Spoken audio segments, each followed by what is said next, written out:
Cita-cita. Kalian pernah kan, apalagi ini ngomongin soal pendidikan, ngomongin soal dunia edukasi, pasti sering banget ini jadi pertanyaan. Kalau sudah besar, cita-citanya mau jadi apa? Oke, sekarang aku langsung tanya aja ke teman-teman yang lain. Kalau udah besar, ini pertanyaan mungkin ditanyakan ketika kalian masih taman kanak-kanak atau SD atau kapanpun, pertanyaannya selalu sama. Kalau sudah besar, cita-citanya jadi apa? Coba, ayo, give me some answer, coba. Dokter, terus? Yang dari kok bisa ya, bikin sesuatu, founding something, apalagi cita-cita. Cita-cita, yang biasa kalian ditanyakan, jawabannya apa aja? Apa? Business woman, keren. Ayo, siapa lagi? Dokter. Biasa ada jawaban template yang biasa kalian jawab? Apa jawaban template ya? Orang sukses. Orang sukses. Guru, betul. Tadi ada yang bilang, ada guru, dosen, polisi, jawaban template ya. Jadi, ceritanya dimulai begini. Ketika waktu itu aku masih taman kanak-kanak, ini aku ingat banget, masih sangat jelas teringat di kepala. Ditanya sama guruku gitu. Anak-anak persis pertanyaan kayak tadi. Kalau sudah besar cita-citanya jadi apa? Jawabannya persis sama kayak kalian, template. Businesswoman, businessman, founding sesuatu, polisi, guru, astronot, belum ada yang nyebut tadi. Banyak orang yang bilang cita-cita. Ketika ditanyain ke aku, Gerald, kamu kalau sudah besar cita-citanya jadi apa? Lalu aku dengan lantang menjawab, aku mau jadi superhero bu, gitu kan. Dengan sangat bangga, terus satu kelas ngeliatin, bengong. Kenapa ini anak gitu kan. Terus guruku juga, karena masih kecil ya, jadi dia menganggap bahwa, bentar Gerald, jadi superhero itu gak realistis, kamu gak bisa terbang. Terus aku dengan jiwa rebelnya yang dari masih kecil itu, aku kayak, enggak kok bu, superhero itu nyata aku bisa jadi superhero gitu kan. Jadi ini yang unik. Jadi aku bilang pas aku masih taman kanak-kanak, itu bahkan jadi bahan bercandaan kalau sama teman-teman TK aku dulu itu adalah aku cita-citanya jadi superhero. Makin dipikir cita-cita ini sebenarnya nggak banyak berubah. Nanti aku akan cerita lebih lanjut. Ngomong-ngomong soal masih kecil, soal masih anak-anak. Aku adalah orang yang amat sangat curious, amat sangat penasaran dengan segala hal. Sama seperti kalian semua di sini, sama seperti dengan anak-anak kebanyakan di luar sana. Bertanya apapun, aku menanyain apapun deh. Kenapa AC bisa diciptakan? Kenapa langit warnanya biru? Kenapa pesawat bisa terbang? Apapun aku tanyain. Saking seringnya aku nanya, guruku sampai ngomelin aku, udahlah kamu ngapain sih nanya terus? Aku di kelas adalah orang yang paling dibenci sama teman-teman satu kelas. Sudah pasti kan, ada teman-teman yang, anak-anak kan yang mau nanya, wah udah mau jam pulang sekolah nih. Aku yang angkat tangan, si Gerald lagi nanya. Jadi, karena seringnya aku nanya, aku jadi rasa, kayaknya akan mengganggu banyak orang. Dan waktu itu, seiringnya waktu, ketika aku sudah semakin dewasa, masuk ke bangku SMP, kayaknya aku nggak ketemu lagi guru atau orang-orang yang bisa aku ajak diskusi, bisa aku ajak bertanya. Jadi aku merasa ya udahlah sekolah ya untuk dapetin nilai aja, sekolah ya untuk supaya lulus, supaya naik kelas, supaya nggak diomelin orang tua. Puncaknya adalah ketika aku frustasi dan waktu itu puncak dari frustasi aku itu adalah ketika aku SMA. Kalian tahu SMA saya di mana? Ya, di SMA saya naik kelas. Di SMA saya nggak naik kelas. Di situ adalah sebuah revelation, sebuah kenyataan pahit yang harus saya telan. Padahal waktu itu sebenarnya keuangan keluarga juga lagi sulit dan waktu itu ayahku almarhum itu ada guru juga. Dan sangat sulit sekali untuk merasakan dan sangat stres sekali untuk melalui hal ini.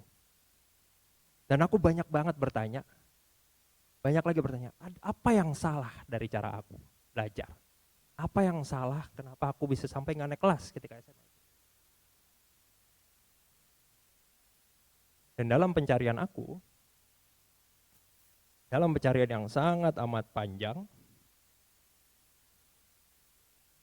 akhirnya aku menemukan satu kutipan yang bahkan selalu aku bawa kemanapun. Kutipan ini adalah kutipan dari Bapak Pendidikan Indonesia kita, Ki Hajar Dewantara.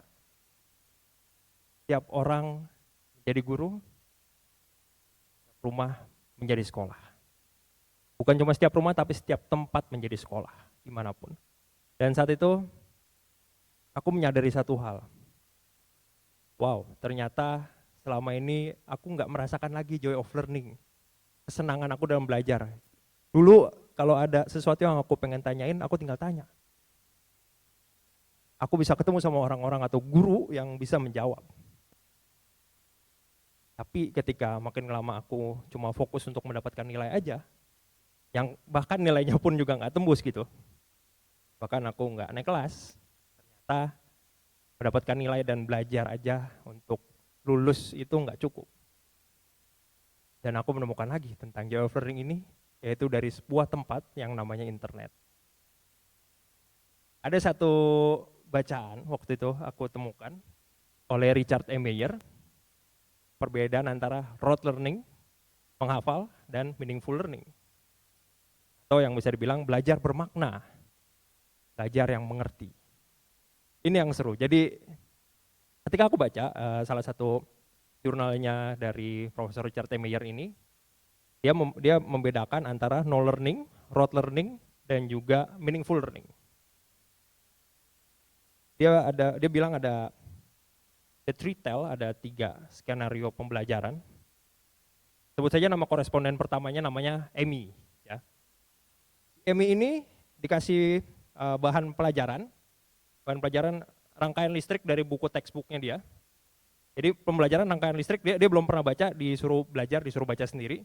Dia baca cuma skim aja gitu. Oh lihat terus nebak-nebak, oh nih kira-kira bakalan ditanya yang ini. Gak ada yang ngertiin, gak ada yang dihafal, udah lewat aja. Pas dites, ya udah sesuai ekspektasi. Tidak ada yang bisa dijawab, cuma bisa dijawab dikit-dikit dan itu pun juga ada benar ada salah. Ketika dikasih soal esai, si Emi udah jelas, gak bisa memecahkan masalah yang ditawarkan, yang ditanyakan di esai tersebut. Emi ini dikategorikan sebagai no learning atau tidak belajar. Jadi belajar itu bukan cuma tentang soal mendapatkan nilai, tapi tentang transfer ilmu yang ada. Koresponden kedua namanya Becky. Nah, Becky sama seperti Ami disuruh baca nih tentang rangkaian listrik gitu kan. Wah dia baca titik per titik, koma per koma. Setiap istilah dihafal, pokoknya sampai masuk ke otak kan, seperti biasa. Ternyata ketika dia sudah selesai membaca itu terus habis itu dites, bedanya sama Amy, dia bisa menjawab dan tahu istilah-istilah atau sebuah term dari rangkaian listrik ini. Tapi ketika dia disuruh memecahkan masalah dari esai, dia nggak bisa. Jadi dia belajar iya, tapi ketika dia harus merelevansikan pengetahuan yang dia pelajari ini untuk memecahkan satu masalah, dia nggak bisa. Ini yang disebut namanya rote learning atau belajar dengan menghafal. Apakah salah? Nggak ada salahnya, itu bahkan ada orang-orang yang juga mempelajari itu di awal, tapi bukan satu-satunya. Nah, yang soal meaningful learning. Ini sebut aja nama korespondennya namanya Carla. Si Carla ini sama bahannya sama kayak Amy, sama kayak Becky, dikasih buku, sama bukunya juga sama, rangkaian listrik juga bahannya sama, semua sama. Bedanya adalah Carla itu berusaha untuk paham. Dia berusaha kayak menanyakan lagi, dia berusaha baca aja hati-hati, dia berusaha untuk memahami, terus di make sense. Oh kalau ini bisa nyambung ke itu, pokoknya di make sense semua. Ketika dites, sama seperti Becky, dia bisa jawab semua istilah-istilah ataupun term yang ada di rangkaian listrik. Ketika ditanya soal esai, dia bukan cuma bisa menjawab, tapi bisa memberikan solusi lain dari apa yang dipelajari dari rangkaian listrik tersebut. Jadi belajar itu bukan cuma tentang nilai, bukan cuma tentang hafal, tapi merelevansikannya dengan ilmu-ilmu yang ada. Pas tahu soal itu, mind blown. tercerahkan. Dan ketika menemukan itu aku jadi sadar bahwa di mana ya joy of learning aku ya?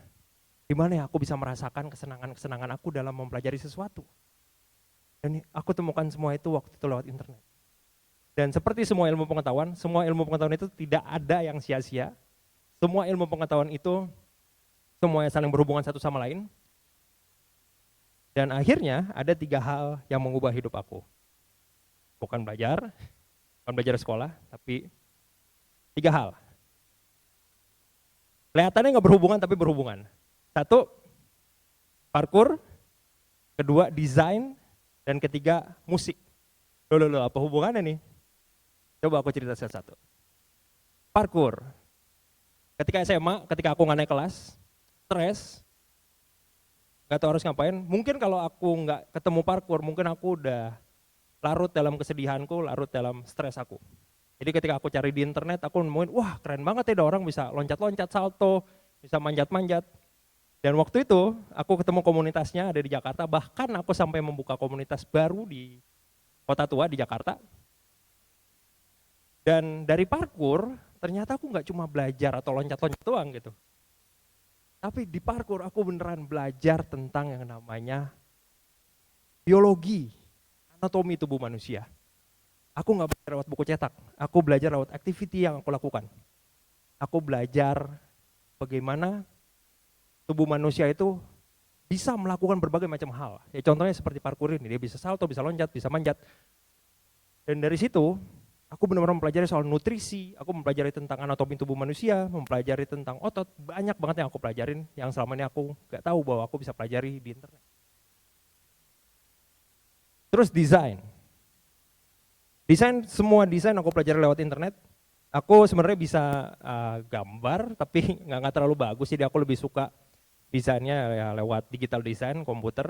Waktu itu balik lagi karena keuangan agak cekak di keluarga, jadi aku cuma punya laptop yang memadai, tapi ada koneksi internet dan aku belajar semua dari situ. Hubungannya adalah, jadi aku udah naik kelas ya ceritanya teman-teman itu ada. Jadi kalau teman-teman penasaran udah naik kelas, sudah pasti. Untuk di tahun kedua. Lanjut ketika naik kelas kan ada pertanyaan, kalau nanti lulus mau ngapain? Karena aku belajar desain, aku mengetahui bahwa ada yang namanya desain komunikasi visual.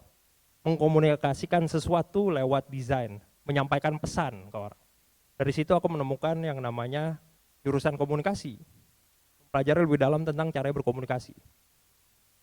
Jadi dari situ, ya, aku mengambil keputusan untuk kuliah di salah satu universitas di Indonesia, ambil jurusan komunikasi. Ini adalah foto pendaftaran aku ketika ingin ngambil jurusan ini. Dan ketika ngambil jurusan ini, yang paling serunya adalah ya ketika udah masuk juga ini syukur udah masuk, sudah lulus bahkan. Jadi ketika masuk itu ada satu hal yang paling seru dan paling relevan dari semua desain ini adalah aku bisa dapat uang jajan lewat desain yang aku pelajari lewat internet. Aku jadi freelance designer, jadi pekerja lepas. Tiap project aku bikin sebuah desain gitu. Nah, parkour, desain, musik. Musik adalah sesuatu yang aku pelajari lewat internet juga. Lewat internet aku mempelajari, karena aku penasaran, aku suka banget lihat orang main gitar, akhirnya aku belajar main gitar lewat internet. Ada sebuah kisah di mana aku main gitar selama 8 jam di bawah hujan, romantis ya, nyanyi-nyanyi, main gitar. Dan orang yang aku ajak main gitar itu adalah co-founderku, Ketut Yoga Yudhistira. Jadi aku main gitar selama 8 jam lebih, dan kita benar-benar cuma tahu kenal satu sama lain itu lewat musik, karena kita sama-sama suka main musik. Tapi dari musik kita benar-benar melebarkan obrolan, jadi banyak banget yang kita omongin. Salah satunya adalah kita punya banyak relevansi gitu. Kita ada banyak kesamaan. Kita sama suka main musik, bisa desain juga. Terus kita anak IPS yang suka banget sama sains, kita punya satu buku bacaan yang sama yaitu Kosmos. by Carl Sagan. Dan dari situ, suatu hari Ketut ngomong ke aku, Der, project nih, project apa nih? Dan karena kita sama-sama anak komunikasi, dia menjelaskan masalahnya apa. Kuliah komunikasi selalu ditekankan bahwa wah TV ini isinya cuma entertain yang kejar rating aja, nggak mendidik gitu. Kita sering banget dengar sekarang di internet kan kalau kita udah nggak kejar rating istilahnya kejar viewers doang gitu, jadi banyak yang nonton tapi sebenarnya nggak mendidik. Kita sering banget dengar kayak gitu. Terus apalagi sekarang udah ada hoax, udah ada fake news, kita sering banget dengar. Dan waktu itu Ketut sama aku tuh ngerasa bahwa kalau cuma blokir itu aja nggak cukup. Kita harus punya alternatif, kita harus punya tayangan pendidikan kita sendiri di Indonesia. Dan ini idenya dari Ketut waktu itu, ngomongin tentang pengen gak sih di Indonesia tuh ada Net Geo-nya sendiri, Discovery Channel sendiri, tayangan pendidikan di Indonesia, bahasa Indonesia yang bisa dimengertiin, yang ada relevansinya dengan orang-orang Indonesia. Dan waktu itu namanya, kok bisa? Pas waktu itu ditanya soal nama kok bisa, yang aku penasaran adalah kayak, coba cari di internet, belum ada, bahkan belum ada videonya. Jadi ketika Kok Bisa awal-awal dibentuk, kita dengan yang sangat memadai anak kampus gitu dengan budget seadanya. Yang nonton videonya paling cuma 12 gitu. Ayah, ibu, kakek, nenek, adik, kakak ya moral support dari internal seperti biasa. Terus di refresh sampai 12 kali gitu kan. Gak ada yang nonton. Kita pernah upload satu video ngomongin tentang keanekaragaman suku bangsa di Indonesia. Ya karena nyinggung Sarah dikit nih, karena nyinggung soal keanekaragaman suku, jangan lihat kolom komentarnya teman-teman. Dahsyatnya netizen Indonesia. Nah, kita ngerasa juga sih kayak, kita udah upload banyak video tapi nggak naik-naik, apa ya udahlah apa kita berhentiin aja ya, Kok Bisa ini, kayaknya nggak ada yang nonton juga. Dan susah bikin videonya, video edukasi susah banget bikinnya. Kita harus memastikan bahwa bahan-bahan yang kita ambil ini bisa dipertanggungjawabkan. Sampai suatu ketika, ada satu momen, kita ngelihat rupiah ke US dollar itu 14.000 kursnya. Sekarang sih kayaknya udah 15.000 lebih ya. Tapi waktu itu tahun 2015, tahun pertama kali dibentuknya Kok Bisa, itu semua orang kaget gitu. Oh kok 14.000, ini sama kayak krisis tahun 98 ya gitu. Dan paling gampang adalah menyalahkan pemerintah. Tidak harus dicari solusinya, salahin pemerintah. Kita nggak mau kayak gitu, kita pengen membuka pandangan orang-orang yang ada di Indonesia. Kita bikin satu video judulnya Kenapa Rupiah Melemah. Waktu itu tahun 2015. Kita upload videonya, ya sudahlah. Kita upload videonya, kita pasrah aja, nggak pasrah sih, kita bantu sebar tapi ya udah secukupnya aja. Tinggal tidur, besok pagi kita bangun. Kaget. Kenapa? Karena video tersebut banyak banget ditonton. Dan ini ada titik di mana Kok Bisa mulai dan dibentuk jadi sebesar. Video tonton lebih dari 1 juta dan disebar bahkan lebih dari 14.000. Udah lebih dari harga dolar. Dan dari situ kita sadar bahwa ternyata jika kita bisa membuat video edukasi yang menarik dan alternatif untuk mengetahui tayangan-tayangan berdasarkan rasa ingin tahu, terus dibentuk dengan menarik dengan animasi, orang tuh mau nonton. Hal susah jadi lebih gampang dengan menggunakan bahasa sehari-hari. Dan dari situ terus berjalan sampai sekarang kita punya 4 juta subscribers. Dan gak berhenti sampai situ, mulai tadi lahirnya dari Ketut ngajakin, waktu itu ngajakin aku dan juga salah satu kerabat untuk co-found, terus berjalan sampai akhirnya kita ekspansi dan sekarang kita udah punya banyak tim yang kurang lebihnya bisa membuat konten-konten edukasi. Tapi kita nggak mau berhenti sampai situ. Kita juga bikin salah satu inisiasi di Indonesia namanya Akademi Edu Kreator. Kita ingin membuat sebuah akademi untuk education content creator di bidang edukasi bersama YouTube Learning, bersama Kemdikbudristek dan juga LIPI yang sekarang namanya Ristek Print. Dari situ kita bermimpi bahwa kalau satu Kobisa aja bisa membantu banyak orang Indonesia supaya bisa lebih kritis, bisa lebih banyak bertanya lagi, bisa menemukan lagi joy of learningnya, ketertarikan mereka untuk belajar dengan bertanya. Kenapa enggak? Kenapa cuma satu? Kok bisa doang? Kita pengen lebih banyak lagi. Jadi balik lagi ketika ngomongin tentang joy of learning, yang tadinya aku cuma ternyata aku cuma dapat nilai balik lagi ketika aku mendapatkan joy of learning, aku belajar karena aku suka, belajar karena aku penasaran, dan punya teman-teman punya ruang yang besar waktu itu di internet, aku bisa belajar. Itulah aku menemukan kembali kesenangan aku belajar. Dan untuk semua orang, jangan pernah takut untuk bertanya, jangan pernah takut untuk mencari tahu jawaban ataupun hal yang ingin ditanya. Terakhir, ketika ditanya, di umur yang sekarang, cita-citanya apa? Kalau TK dulu cita-cita jadi superhero, sekarang aku akan jawab dengan lantang bahwa cita-citaku adalah menjadi superhero.